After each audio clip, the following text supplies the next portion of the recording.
Hello friends, my name is Sumant और हम आज डिस्कस करेंगे कुछ क्वेश्चन जो कि आगामी एसएससी सीजीएल एग्जाम के लिए काफ़ी इंपॉर्टेंट होंगे। हम लोग सवालों को डिस्कस करेंगे, सवालों के साथ साथ जो कॉन्सेप्ट जुड़े हुए हैं हम लोग उन कॉन्सेप्ट्स को भी डिस्कस करेंगे। दोस्तों, अगर आप स्टडी IQ के कोर्स कोर्स करना चाहते हैं तो आप इस नंबर पर कॉल कर सकते हैं। आप हमारे वेबसाइट से studiiq.com से सीधे इन कोर्सेज को खरीद सकते हैं। अगर आपके मन में कोई भी सवाल हो, कोई भी क्वेरी हो तो आप यहाँ कॉल कर सकते हैं। हमारे कोर्सेज SSC CGL के लिए भी उपलब्ध हैं। दोस्तों, अगर आप हमारे पेनड्राइव कोर्स खरीदते हैं तो आपको इस पेनड्राइव के अलावा आपको कई सारे एक्स्ट्रा वीडियोज़ मिलते हैं। फॉर एग्जाम्पल, अभी आप जो वीडियो देख रहे हैं वो वीडियो इसी तरह के जो कई सारे वीडियोज़ हैं वो हमारे पेनड्राइव कोर्स के स्टूडेंट को जाते हैं, जिसमें हम लोग कुछ सवालों को डिस्कस करते हैं। ये जो वीडियोज़ होते हैं वो उस कोर्स के एक्स्ट्रा दिए जाते हैं। SSC के अलावा हमारे कोर्सेज बैंक एग्जाम के लिए अवेलेबल हैं और हमने हाल में ही UPSC के लिए भी अपने कोर्सेज अवेलेबल कराए हैं। आप UPSC प्रीलिम्स एंड मेंस दोनों एग्जाम की तैयारी, दोनों लेवल की तैयारी आप घर बैठे कर सकते हैं हमारे पेनड्राइव कोर्सेज के थ्रू। तो चलिए देखते हैं पहला सवाल। Which state boundary does not touch the boundary of Myanmar? Myanmar हमारा पड़ोसी देश है। दोस्तों, भारत का जो एरिया है, इसका जो क्षेत्रफल है, इसके कौन सा राज्य म्यांमार से टच नहीं करता? नागालैंड, मणिपुर, मिजोरम, सिक्किम। दोस्तों, अगर आप चारों राज्यों को अगर आप विजुअलाइज करेंगे तो आपको पता चलेगा कि जो सिक्किम है ये काफ़ी दूर है म्यांमार से। देखिए यहाँ है सिक्किम और बाकी जो 3 राज्य है ना, देखिए यहाँ पर ये मिजोरम है, ये है मणिपुर और ये है नागालैंड। तो दोस्तों, तीनों नागालैंड, मणिपुर, मिजोरम और यहाँ पर अरुणाचल का भी पार्ट है जो ये म्यांमार से टच करता है। सिक्किम टच नहीं करता म्यांमार को। मेरा आंसर है D. Blind valley is found in karst region, arid region, ice capped region, tundra region. किस रीजन में पाया जाता है इस ब्लाइंड वैली? दोस्तों, आंसर क्या है? आंसर है karst region, A. Which of the following is the soul of the Indian Constitution according to Bhimrao Ambedkar? Preamble, Directive Principle of State Policy, Fundamental Rights, Right to Constitutional Remedies। दोस्तों, इसका answer है right to constitutional remedies. क्यों? क्योंकि आपको ये जो right है ना आपका, ये राइट आपको प्रोवाइड कराता है बाकी जो फंडामेंटल राइट्स हैं उसको इन्फोर्स करने का। आपको आर्टिकल 32 के अंतर्गत आप सीधा सुप्रीम कोर्ट जा सकते हैं अगर आपका कोई फंडामेंटल राइट वायलेट हुआ हो तो। ध्यान दीजिए, आपको हाई कोर्ट के थ्रू जाने की जरूरत नहीं है। दोस्तों, आप सीधा सुप्रीम कोर्ट में अपनी याचिका दायर कर सकते हैं और जो सुप्रीम कोर्ट है आपके फंडामेंटल राइट्स को इंश्योर करने के लिए, आपको सिक्योर करने के लिए वो कई सारे रिट्स इशू करते हैं। कौन कौन से रिट्स? हैबियस कॉर्पस, मैंडेमस, क्वो वारंटो, स्टैट्यूटरी प्रोहिबिशन। दोस्तों, जो भीमराव अंबेडकर थे, जो BR अम्बेडकर थे, वो ड्राफ्टिंग कमेटी के, कंस्टिट्यूशन के ड्राफ्टिंग कमेटी के चेयरमैन थे। उन्होंने fundamental right to constitutional remedy को heart and soul of the Indian constitution कहा था। मेरा आंसर है डी। अगला सवाल है, Swang dance is from Punjab, Rajasthan, Haryana, Himachal Pradesh. किस राज्य का एक फोक डांस है ये?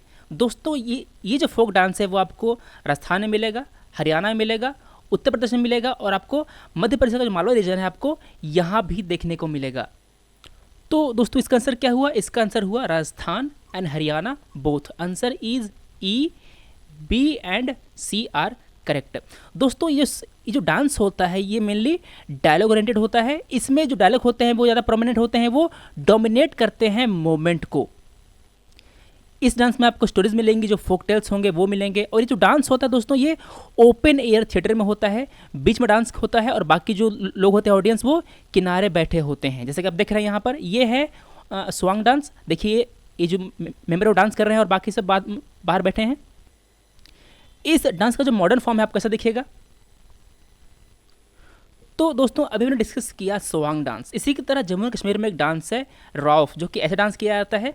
इसके अलावा भांगड़ा है पंजाब का मेन पार्ट, जो उत्तर प्रदेश का है रासलीला, जैसे कि आप देख रहे हैं यहाँ पर। गरबा है गुजरात का, घूमर है राजस्थान का और आसाम में फेमस है बिहू। फिर लवानी देखने को मिलेगा आपको महाराष्ट्र में राउत नाच छत्तीसगढ़ में। दोस्तों जब अभी आप ऐसे डांस के फिगर देखें तो आप थोड़ा सा ध्यान दीजिएगा कि यह डांस में जो वेशभूषा है वो कैसी होती है, क्या यहाँ पर डांसर केवल एक होते हैं, क्या यहाँ पर ग्रुप पर डांस होता है, ये सब बातें आपको सवाल में मेंशन रहेगा, आपको बताएगा कि यहाँ पर डांसर केवल एक होता है, वो ऐसा पहना होता है, वो डांस आप पहचानिए, आपको 4 ऑप्शन दे देगा। तो इसी तरह जब आप कोई भी डांस देखें, कोई भी डांस की फोटो देखें तो आपको ये ध्यान देना है कि वो डांस में जो लोग डांस कर रहे हैं वो क्या पहने हुए हैं।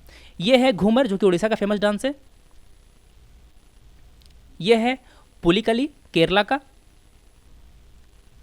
यहां देख रहे हैं मटकी डांस जो कि एमपी में फेमस है, देखिए यह है मटकी डांस। और यह है डोलू कुनीथा जो कि कर्नाटक में फेमस है। यह है विनाट्यम जो कि आंध्र प्रदेश में फेमस है। और ये वेस्ट बंगाल का छऊ डांस। अगर आपसे पूछे कि छऊ डांस कहाँ फेमस है, कहाँ का परमानेंट डांस है, तो क्या कहना है आपको कहना है वेस्ट बंगाल। तो दोस्तों ये थे हमारे कुछ फोक डांस जिसको हमने भी डिस्कस किया। इसके अलावा दोस्तों अगर आपसे कोई क्वेश्चन आए कि इनमें से कौन सा क्लासिकल डांस नहीं है, आपको दे देगा ऑप्शन कथक, कुचिपुड़ी, ओडिसी, सत्तरिया और 5वां दे देगा आपको घूमर। तो दोस्तों इनमें से जो घूमर है वो एक फोक डांस है, ये क्लासिकल डांस नहीं है। कथक, कुचिपुड़ी, ओडिसी और सत्तरिया ये जो चारों हैं वो क्लासिकल डांसेज हैं एज रिकॉग्नाइज्ड बाय संगीत नाटक एकेडमी। कौन कौन से और हैं जो क्लासिकल डांसेज हैं इंडिया के? जो क्लासिकल डांसेज है वो कौन कौन से हैं? भरतनाट्यम तमिलनाडु से, कथक नॉर्थ इंडिया से, कथकली केरला से। दोस्तों देखिए ध्यान से, कथक और कथकली जो होता है वो दोनों अलग अलग डांसेज हैं।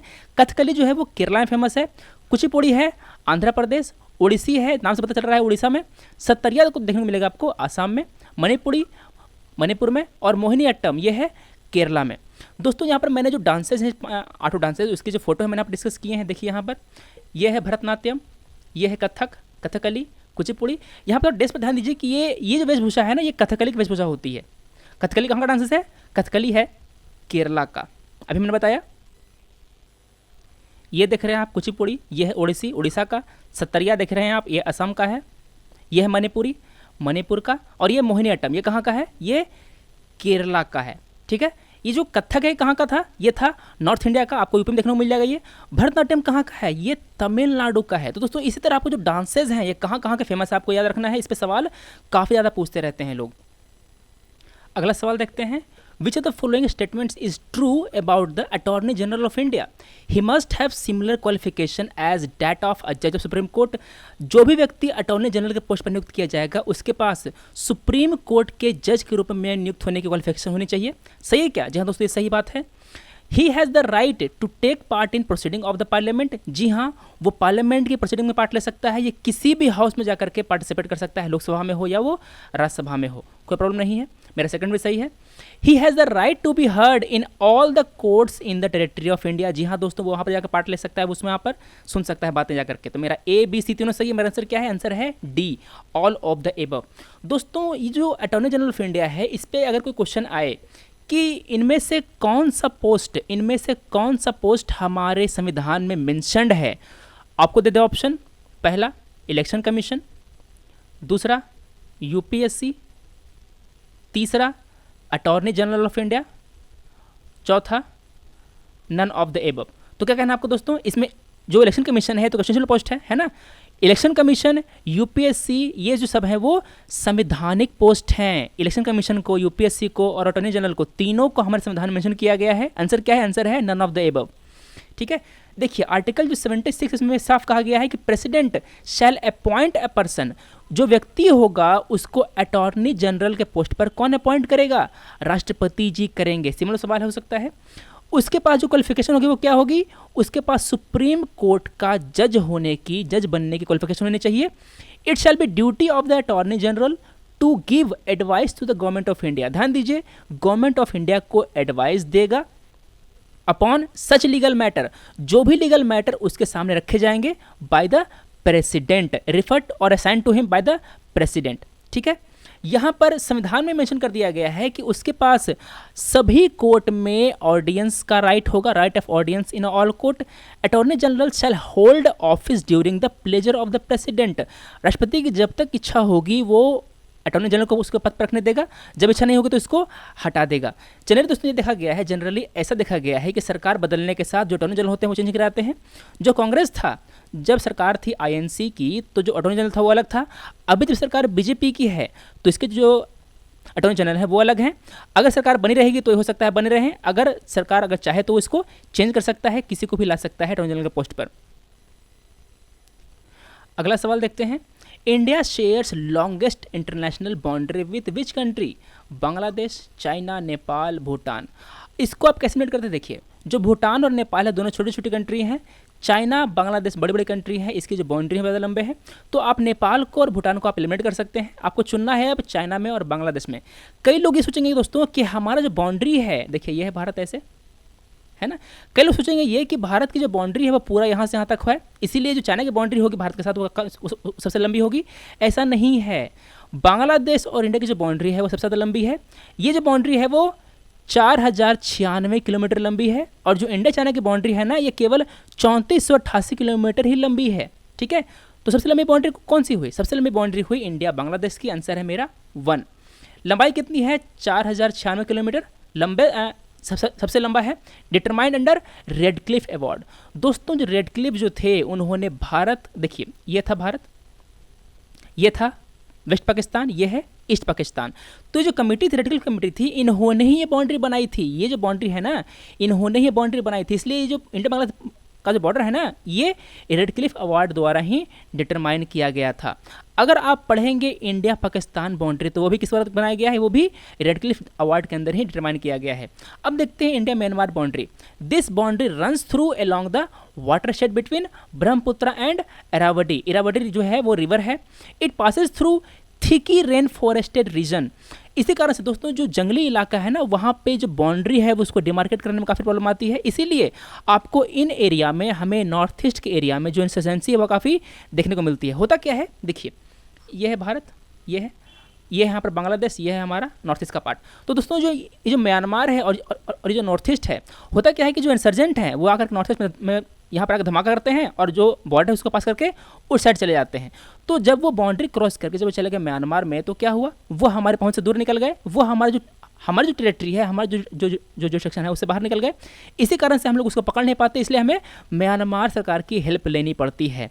तो ये जो बाउंड्री है, this boundary passes through Mizo hill, Manipur and Nagaland on Indian side and Chin hill, Naga hill and Kachin state on Myanmar side.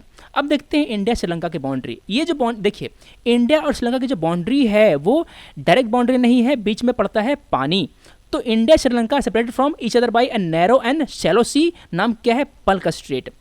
Straight क्या होता है दोस्तों? देखिए यहाँ पर देख रहे हैं आप लैंड, यहाँ पर देख रहे हैं आप लैंड, इधर है वाटर बॉडी, इधर है वाटर बॉडी। तो देखिए दोनों वाटर बॉडी को एक पतली सी छोटी सी वाटर बॉडी जो है वो अलग करती है या जोड़ती है, कह सकते हैं उसको, इन दोनों को जोड़ती है ना, इसे हम लोग कहेंगे स्ट्रेट।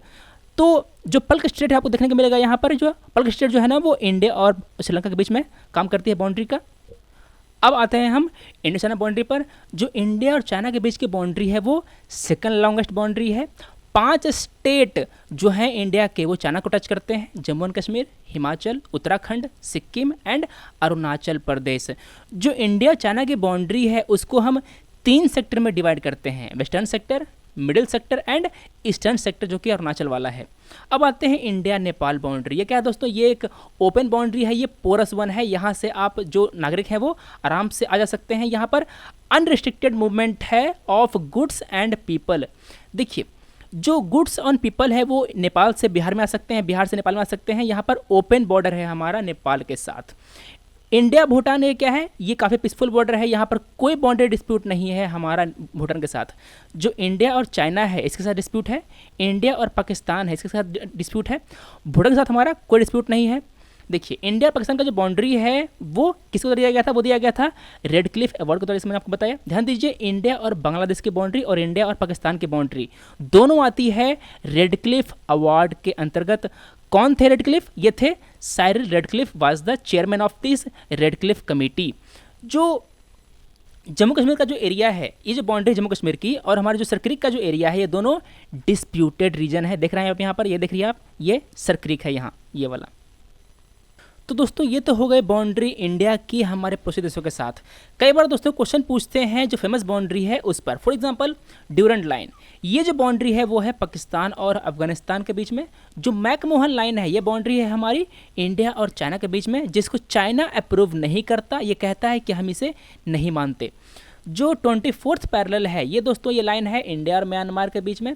देखिए फिर इसके बाद है 49th पैरेलल, ये किसके बीच में है, ये अमेरिका और कनाडा के बीच में है। देखिए ये ऐसे है, ये लाइन ऊपर है कनाडा और नीचे है यूएसए। 17th पैरेलल किसके बीच में है, ये है नॉर्थ वियतनाम और साउथ वियतनाम के बीच में। 38th पैरेलल किसके बीच में है, north Korea and south Korea. जो साउथ कोरिया है दोस्तों एक डेमोक्रेटिक कंट्री है और जो नॉर्थ कोरिया है वो एक कम्युनिस्ट कंट्री है जो कि चाइना के इन्फ्लुएंस में रहता है। बाकी सब लाइन भी आप देख लीजिए आप। When Mahatma Gandhi started fast unto death for the first time, during the time of colonial war, during Kolkata riot, during Jallianwala Bagh incident, during Delhi riot। दोस्तों गांधी जी ने ये फास्ट अंटू डेथ का जो काम था वो कब शुरू किया था, जब मैकडोनल्ड ने अपना कम्युनल अवार्ड को अनाउंस किया था। इस अवार्ड के अंतर्गत जो दलित हैं उनको सेपरेट इलेक्टोरेट प्रोवाइड किया गया था। ध्यान दीजिए, जो दलित हैं उनको सेपरेट इलेक्टोरेट प्रोवाइड किया गया था। हम लोग इसे कहते हैं मैकडोनल्ड अवार्ड। आंसर क्या है दोस्तों, आंसर है ए। गांधी जी इसके खिलाफ थे। गांधी जी ने यह कहा था कि अगर हम दलित को अगर हम सेपरेट इलेक्टोरेट दे देंगे तो वो जो हमारा जो भारतीय समाज है, हमारा जो हिंदू समाज है, उससे वो काफ़ी अलग हो जाएंगे, उनको फिर मेन स्ट्रीम में शामिल करना काफ़ी मुश्किल हो जाएगा। दोस्तों ये जो अवार्ड था, ये अवार्ड ब्रिटिश का जो डिवाइड एंड रूल पॉलिसी होती है उसको फॉलो करता है। This award would separate the Indian electorate by caste. ठीक है, पहले कैसे था, पहले वो धर्म के आधार पर दिया गया था। जो मुस्लिम है ना, मुस्लिम को दिया गया था सेपरेट इलेक्टोरेट। किसके अंतर्गत, मुस्लिम को किसके अंतर्गत दिया गया था सेपरेट इलेक्टोरेट, आपको बताना है 1909 वाले के अंतर्गत या 1919 वाले के अंतर्गत, मतलब कि मिंटो मॉर्ले के अंतर्गत या जो चेम्सफोर्ड है अवार्ड उसके अंतर्गत, किसके अंदर दिया गया था आपको बताना है हमें। अगला क्वेश्चन है, who implemented press censorship for the first time in India, Lord Wellesley, Warren Hastings, John Adam, Lord Dalhousie. दोस्तों 1799 में ही लॉर्ड वेलेस्ली ने सेंसरशिप ऑफ प्रेस एक्ट लाया था। ये लाया था उन्होंने फ्रेंच को स्टॉप करने के लिए from publishing anything which could harm the British in any way. तो आंसर क्या है दोस्तों, आंसर है ए, लॉर्ड वेलेस्ली। ये जो थे वो पहले थे जिन्होंने प्रेस को सेंसरशिप किया था सबसे पहली बार भारत में।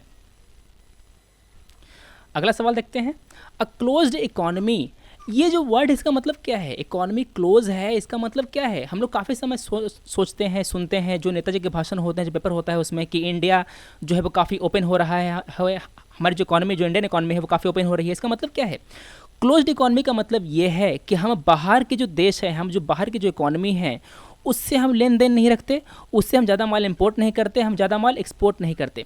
दोस्तों हमारा जो पहले का जो इकोनॉमी था, हमारी जो पुरानी इकोनॉमी थी, सोशलिस्ट हमारी जो इकोनॉमी थी वो काफ़ी क्लोज थी। हम लोग जो लाइसेंस वगैरह है उसको यूज़ करते थे, जो कोटा होता है, जो टैरिफ होता है उसको हाई रखते थे, कोटा हम लोग कम रखते थे, और इस तरह हम लोग जो इंपोर्ट होते हैं उसको कम से कम करने की कोशिश करते थे। हमारे जो एक्सपोर्ट थे वो काफ़ी कम थे, तो इसे कहा जाता है कि हमारी जो इकॉनमी थी वो लार्जली क्लोज थी। तो इसका मतलब क्या होता है क्लोज इकॉनमी का, money supply is fully controlled, deficit financing takes place, only export take place, neither export not import takes place. दोस्तों इसका आंसर क्या है, इसका आंसर है डी, न एक्सपोर्ट होता है न इम्पोर्ट होता है, वो आदमी अपने आप में मस्त रहता है। ठीक है, तो आंसर है डी। अगला है, FRP of sugar cane, fair and limited price of sugar cane is approved by CCEA, cabinet committee on economic affairs, commission for agriculture cost and prices, directorate of marketing and inspection, ministry of agriculture, agriculture produce market committee, APMC। ध्यान दें दोस्तों, जो अच्छा आपसे कोई सवाल पूछे कि APMC एक्ट किसके द्वारा इनेक्ट किया जाता है, ये जो कानून है वो किसके द्वारा बनाया जाता है, पार्लियामेंट के द्वारा या स्टेट लेजिस्लेचर के द्वारा। आपको क्या बताना है, आपको कहना है राज्यों के जो होते हैं ना विधानसभा, उसके द्वारा बनाया जाता है। दोस्तों जो एग्रीकल्चर है और जो एग्रीकल्चर मार्केटिंग है वो एक स्टेट सब्जेक्ट है। एपीएमसी एक्ट को हर राज्य अपनी विधानसभा में पास करता है। जो सेंटर है, जो सेंट्रल गवर्नमेंट है, वो केवल एक मॉडल एक्ट प्रोवाइड करती है, एक मॉडल कानून प्रोवाइड करती है राज्यों के लिए कि आप इसी कानून का जो फॉर्मेट है ना, इसी के अनुसार अपने कानून पास कीजिए, ताकि जो सारे स्टेट्स हैं उसमें करीब करीब यही तरह कानून रहे। मेरा आंसर क्या है? अच्छा, इसको देखते हैं। जो शुगर कैन है ना, इसका जो एफआरपी होता है, इसको रिकमेंड करता है सीएसीपी। कौन? Commission on agriculture cost and prices. इसने रिकमेंड कर दिया कि भैया इतना होना चाहिए इसका एफआरपी। इस एफआरपी को अप्रूव कौन करेगा? उसको अप्रूव करेगा cabinet committee on economic affairs. ठीक है, पूछ रहा है अप्रूव्ड बाय। क्या लगाना है मुझे आंसर? मुझे लगाना है आंसर ए। अगर पूछता रिकमेंडेड बाय तो क्या लगाते हैं हम? तब हम लगाते CACP, commission for agriculture cost and prices. इसको ये करता है रिकमेंड एंड ये करता है अप्रूव। हो गया तो सवाल। आगे देखते हैं। Which of the following is not included under the money market? RBI, commercial bank, SEBI, none of the above. दोस्तों, जो सेबी है ये किसके अंतर्गत है? ये कैपिटल मार्केट के अंतर्गत है। ठीक है, और जो RBI है और जो कमर्शियल बैंक है ये आता है हमारे मनी मार्केट के अंतर्गत। आंसर क्या है? आंसर है सेबी। क्यों? क्योंकि पूछ रहा है कि कौन सा है जो नहीं है। मैंने लगाया SEBI. Consider the following statements and identify the right ones. सवाल ध्यान से पढ़िएगा। Call money market is short term market. सही है क्या? जी हाँ दोस्तों, बिल्कुल सही है। Money can be borrowed for not less than a week. नहीं, चूंकि ये शॉर्ट टर्म मार्केट है इसलिए जो यहाँ पर पैसे मिलते हैं ना वो आपको शॉर्ट टर्म के लिए मिलते हैं। मेरा सेकंड जो है वो गलत हो गया। फर्स्ट आंसर है, मतलब मेरा आंसर क्या है? मेरा आंसर है ए, वन ओनली इज करेक्ट। दोस्तों, SSC CGL हो, UPSC प्रीलिम्स हो या और कोई भी एग्ज़ाम हो दोस्तों, उसमें जो मिलिट्री एक्सरसाइजेज हैं, चाहे वो नेवी की हो, चाहे वो इंडियन आर्मी की हो, चाहे वो एयरफोर्स की हो दूसरी कंट्रीज़ के साथ, उस पर सवाल काफ़ी सारे आते रहते हैं। एक सवाल ऐसा देखने को मिलेगा आपको, which among the following pair are incorrect regarding maritime exercises of India with different countries? Malabar exercise, Varun exercise, Konkan exercise, Indira exercise. Indira India Russia, Konkan India US Japan, Varuna India France, Malabar India UK। इनमें से कौन सा इनकरेक्ट है ये पूछ रहा है। सवाल पर ध्यान दीजिएगा। आपसे करेक्ट नहीं पूछा, उसने आपसे इनकरेक्ट पूछा। तो देखिए, जो वरुणा क्या है? वरुणा एक नेवल एक्सरसाइज है between France and India. Varuna क्या कह रहा है? India and France. ठीक है, मतलब कि मेरा सेकंड जो है वो सही है, ये इनकरेक्ट नहीं है। मतलब मेरा सेकंड आंसर नहीं होना चाहिए, है ना। मैंने क्या किया? मैंने काटा C, मैंने काटा D। अब मेरा आंसर या तो A है या तो B है। 1-1 दोनों में है। मुझे चेक करना है कि 3 सही है या 4 सही है। अगर 3 सही होगा तो मैं करूँगा B। अगर 3 गलत होगा तो मैं लगाऊंगा आंसर A। देखिए 3 क्या था? 3 था कोंकण। कोंकण किससे है? देखिए, कोंकण जो एक्सरसाइज है वो है एक नेवी एक्सरसाइज। आपको देखने को मिलेगा वो इंडिया और जो ब्रिटेन की जो रॉयल नेवी है उसके बीच में। तो देखिए, कोंकण कह रहा है इंडिया US जापान, ये तो गलत है। किसके बीच में था ये? इंडिया और ब्रिटेन के बीच में था। मेरा थर्ड है जो गलत है। मेरा आंसर क्या आ गया? मेरा आंसर आ गया A। 1 and 3 are incorrect. Which title given by British government to Mahatma Gandhi was surrendered during the non cooperation movement? Hind Kesari, Rai Bahadur, honourable Kaiser Hind. दोस्तों, ये जो कैसर एंड हिंद का जो अवार्ड था इसको महात्मा गांधी ने ब्रिटिश गवर्नमेंट को लौटा दिया था। आंसर है क्या? आंसर है 4। ये जो कैसर एंड हिंद मेडल है ये अवार्ड किया जाता है किसी भी नागरिक को, civilian of any nationality, but उन्होंने जो ब्रिटिश राज है उसके एडवांसमेंट में कुछ कंट्रीब्यूट किया हुआ होना चाहिए। ये अवार्ड प्रोवाइड करता है, प्रदान करता है ब्रिटिश का मोनार्क, वहाँ के जो मोनार्की है ना वो प्रोवाइड करती है। इसको ऐसे पूछ सकते थे, the title Kaiser of Hind was given by British government to whom? किसको दिया गया था? इंदिरा गांधी, महात्मा गांधी, पटेल को, नेहरू को। ये दिया गया था महात्मा गांधी को, जिसे उन्होंने नॉन कोऑपरेशन मूवमेंट के दौरान इसको लौटा दिया था। जब जो जलियांवाला बाग मैसाकर हुआ था ना 1920 में, तब ये जो जलियांवाला बाग मैसाकर है कब हुआ था? ये हुआ था 13 अप्रैल 1919 को। कहाँ हुआ था? ये हुआ था अमृतसर में। इसीलिए हम लोग इसको अमृतसर मैसाकर भी कहते हैं। इसी के खिलाफ, इसी के विरोध में उन्होंने ये जो उपाधि थी उसको लौटाई थी। अच्छा, एक बात बताइए कि इसमें जो जनरल इन्वॉल्व था, उसका नाम क्या था? आपको ये बताना है। अगला क्वेश्चन है, Chernobyl disaster is the result of pollution by oil spill, acid rain, carbon dioxide, radioactive waste. दोस्तों हाल में ही जो चेन्नई के जो कोस्ट है उस पर एक जहाज़ की भिड़ंत हो गई। वो जो जहाज़ था वो क्रूड ऑयल लेकर जा रहा था। जो पूरा जो क्रूड ऑयल है वो समुद्र में फैल गया और जो पोल्यूशन हो गया वहाँ पर, जो समुद्र जो चेन्नई का जो कोस्ट है ना वहाँ पर। तो ये जो पोल्यूशन हुआ चेन्नई डिजास्टर के कारण, वो किस कारण हुआ था, यहाँ पर क्या हुआ था? ये जो डिजास्टर हुआ था दोस्तों, यहाँ पर ये था एक न्यूक्लियर रिएक्टर। वहाँ पर जो रिएक्टर है वो फेल हो गया था, इसी कारण से जो रिएक्टिव वेस्ट है वो जो वातावरण वहाँ छूट गए थे। मेरा आंसर है 4। तो इसको अगर अब ऐसे पूछता कि इनमें से कौन सा एक न्यूक्लियर डिजास्टर है, तो क्या कहना था आपको? ये चेरनोबिल वाला जो है ना, ये आपका एक न्यूक्लियर डिजास्टर है। ये कहाँ हुआ था? ये हुआ था यूक्रेन में। कहाँ? यूक्रेन में, जब वो यूएसएसआर का पार्ट था। ये कब हुआ था? 1986 में हुआ था। उस समय ये यूएसएसआर, सोवियत यूनियन का ये पार्ट था। हमारे भारत में जो हुआ था उसको हम लोग पढ़ लेते हैं एक बार। ये था भोपाल गैस ट्रेजेडी। ये कब हुई थी? ये हुई थी 1984 में। कौन सा कंपनी था? Union carbide India limited. ये एक पेस्टिसाइड प्लांट था।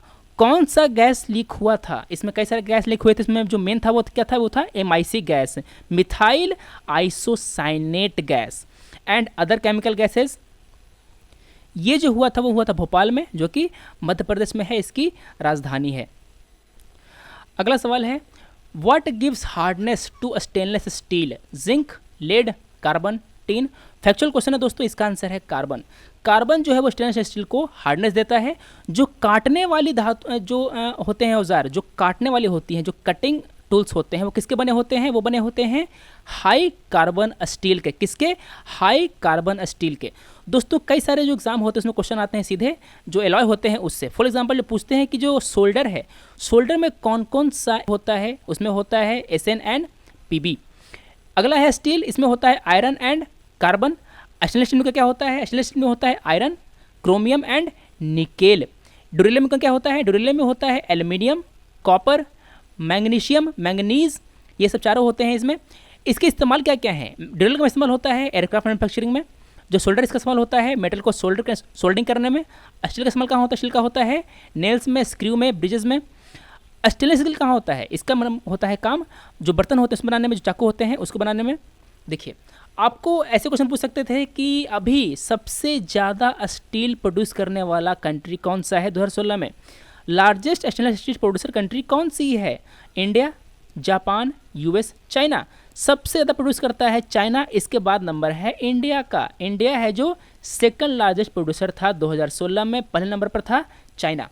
इसके बाद दोस्तों कुछ और एलॉयज हमने यहाँ पर मेंशन किए हैं। फॉर एग्जांपल जो ब्रास बनता है कॉपर के और टिन को मिलाने से, कॉपर को और जिंक को मिलाने से। ब्रॉन्ज बनता है कॉपर को और टिन को मिलाने से। जो जर्मन सिल्वर बनता है कॉपर को, जिंक को और निकेल। दोस्तों जो लेडीज़ होती हैं वो रोल्ड गोल्ड के लिए काफ़ी इंटरेस्टेड होती हैं। क्यों? क्योंकि जो रोल्ड गोल्ड है उसके जो गहने होते हैं, उसके जो ऑर्नामेंट्स होते हैं वो काफ़ी सस्ते होते हैं। तो जो रोल्ड गोल्ड है वो किससे बना होता है? ये बना होता है कॉपर से और एल्यूमिनियम से। इस्तेमाल क्या है? In making cheap ornaments. Gun metal कहाँ? जैसा नाम से दिख रहा है आपको, इसको होता है, इसको काम में लाते हैं हम लोग गन को बनाने में। जो बर्नर होता है उसको बनाते हैं हम लोग। जो गियर्स होते हैं, जो बेरिंग्स होते हैं, हम लोग उसको बनाते हैं। क्या क्या होता है उसमें? कॉपर, टिन, जिंक और लेड। अच्छा यहाँ पर आप एक बात ध्यान देखो कि जो एसेन है ना, एसेन होता है टीन। ठीक है, टीन का जो सिंबॉलिक है, जो केमिकल सिंबल है वो है एसेन। एसेन क्यों कहते हैं इसको? एसेन का जो फुल फॉर्म होता है वो है स्टैनम, STANNUM। इसीलिए यहाँ पर स्टैनम में से हम लोगों ने एसेन निकाला और टिन को हमने इसको कहा एसेन। ये इसका लैटिन नाम है। उसी तरह आप देख रहे हैं यहाँ पर PB क्या है? PB होता है लेड, LEAD। जो टीन है इसका एटॉमिक नंबर कितना है? इसका एटॉमिक नंबर है 50। और जो लेड है PB, इसका एटॉमिक नंबर है 82। दोस्तों हम लोग हर वो सवाल डिस्कस करेंगे जो कि SSC CGL में पूछे जाते हैं, जो टॉपिक SSC CGL में आते हैं, चाहे वो साइंस एंड टेक का हो, चाहे वो पॉलिटिक का हो, हिस्ट्री का हो, ज्योग्राफी का हो, किसी भी सेक्शन का हो।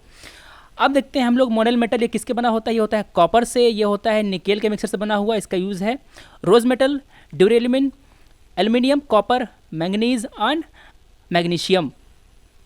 यहाँ पर एक बात ध्यान दो, जो Mg है ये होता है मैग्नीशियम, इसका टॉपिक नंबर है 12। और ये Mn है, इसका होता है नाम मैंगनीज, इसका टॉपिक नंबर है 25। कितना है? 25। और जो मैग्नीशियम है इसका टॉपिक नंबर है 12। ठीक है, यह है मैग्नीशियम, यह है एल्यूमिनियम और मैग्नीशियम। जो एल्यूमिनियम इसका कितना है, इसका है 13। सोल्डर का है लेड और टीन से मिलकर बना होता है। Bell metal copper and tin. Stainless steel iron chromium nickel and carbon. Nickel steel किससे बना होता है, यह है आयरन से और निकेल से। तो दोस्तों आज हमने डिस्कस किए कुछ क्वेश्चन जो कि आगामी सीजीएल एग्जाम के लिए काफ़ी इंपॉर्टेंट है और उस टॉपिक को हम डिस्कस किया। अभी मिलते हैं अगली वीडियो में। Thanks for watching, take care.